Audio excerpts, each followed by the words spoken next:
안녕하세요. 1조 아나조팀 설계 발표 시작하겠습니다. 저희는 5가지 목차로 구성했습니다. 첫 번째, 아이디어 창출 과정입니다.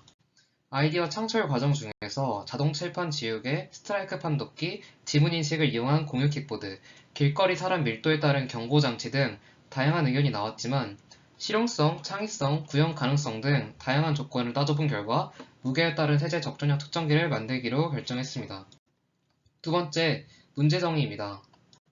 지식경제부에 따르면 사람들이 세제를 많이 사용해야 빨래가 깨끗하게 된다고 생각한다고 합니다.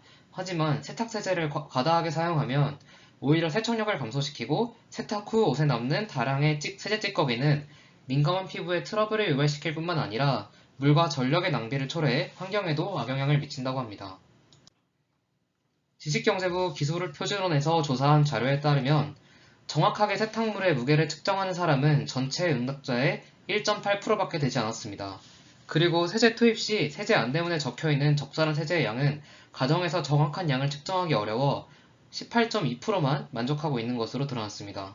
세탁물의 무게를 정확히 측정하고 있는 사람도 적고 세제 적정량 안내문만으로 부족한 사람도 많다는 사실을 통계 자료를 통해 확인해 볼 수 있었습니다. 다음은 구현 과정입니다. 저희가 간단히 진행한 브레인스토밍 과정입니다. 저희가 사용한 부품은 아두이노 우노, 브레드보드, 워터펌프 모터, 텍트 스위치, 그리고 저항입니다. 그 외에 사용한 도구는 저울, 세제, 섬유유연제, 계량컵, 그리고 이뿐만 아니라 납땜을 위한 인두기, 글루건, 오드락 등이 있습니다. 일단 워터펌프가 제대로 작동되는지 확인하고 워터펌프와 텍트 스위치를 연결해 간단한 회로를 제작했습니다. 버튼을 한 번씩 누를 때마다 워터펌프가 작동되고 작동이 멈추는 코드를 작성하고 외관 방식과 코딩 방식에 대한 토의를 진행했습니다.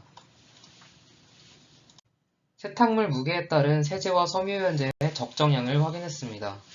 3kg, 7kg, 10kg에 해당하는 텍트 스위치를 만들고 그 텍트 스위치를 누르면 일정 시간 동안 워터펌프가 작동하는 코드를 작성했습니다.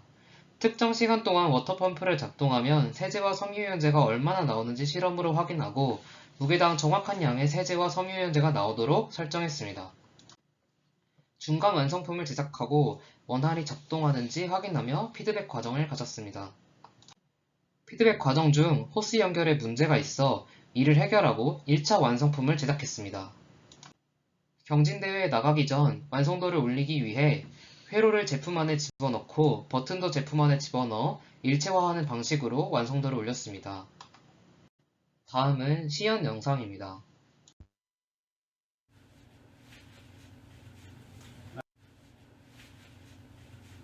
날씨가 정말 좋은걸? 오늘 빨래를 해야겠어.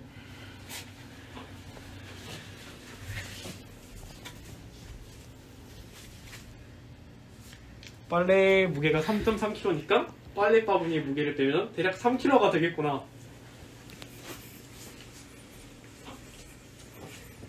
그러면 3kg에 해당하는 버튼을 눌러야겠지?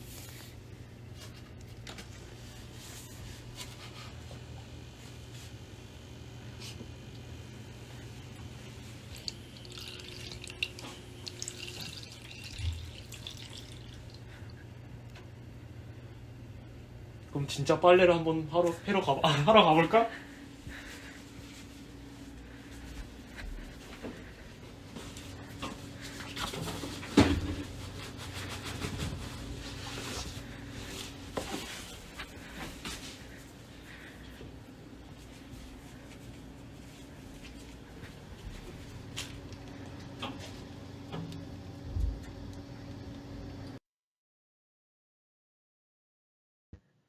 정확한 양이 나오는지 실험한 영상입니다.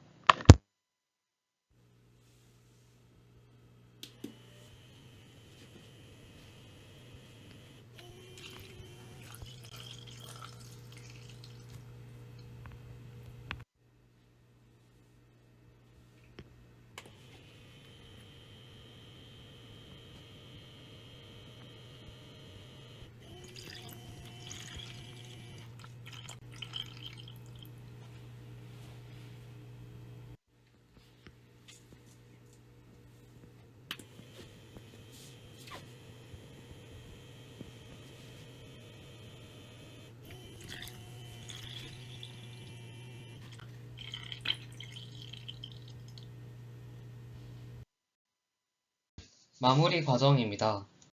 실험 과정 중에 점도가 너무 높은 세제는 모터가 끌어올리지 못해 사용이 불가했습니다.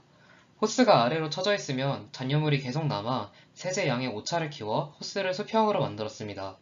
무게 센서를 이용해 세탁물의 무게를 측정하고 세제와 섬유유연제 또한 무게 센서를 이용해 뽑아내려 했으나 무게 센서의 불량으로 인해 과감히 포기했습니다. 저희가 만든 세제와 섬유유연제 사출기는 실생활에 바로 적용할 수 있을 정도로 완성도가 뛰어납니다. 뽑아져 나오는 세제와 섬유유연제의 양이 굉장히 정확합니다. 제품의 크기가 작아 공간을 적게 차지합니다. 무엇보다도 디자인이 굉장히 귀엽습니다. 하지만 세제와 섬유유연제가 뽑아져 나온 뒤 호스에서 몇 초간 잔여물이 떨어져 바로 컵을 빼면 안됩니다. 점도가 너무 높은 세제는 사용이 불가능합니다. 세탁물의 무게를 다른 제품으로 직접 측정해야 합니다. 호스가 지상과 수직한 방향이 아니고 평행한 방향이라 어디로 나올지 예측이 쉽지 않습니다. 팀 설계 과제를 마무리하면서 하나의 프로젝트를 한 학기에 걸쳐 수행했다는 느낌을 받았습니다.